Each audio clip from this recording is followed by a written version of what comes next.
Now to D.C., the U.S. government sent out more than $15 billion in monthly child tax credit payments to families all over. But some of you still haven't gotten paid yet. These payments were part of the American Rescue Plan, meant to provide a lot of financial relief from the economic effects this pandemic caused so many of you. So joining us this afternoon is CPA Kemberley Washington to explain how families know if they qualify for the monthly child tax credit payments. Kim, good to see you.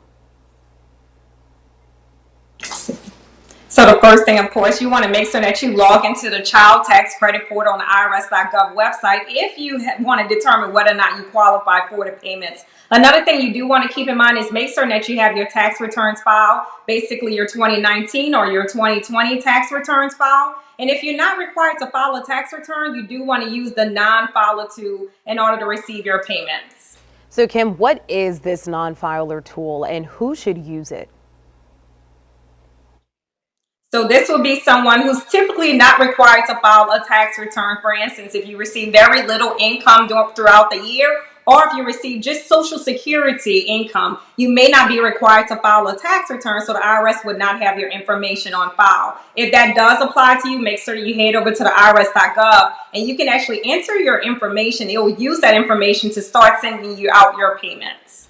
So Kim, the big question here, what should families do if they qualify for these payments, but they haven't gotten it yet? What's your advice?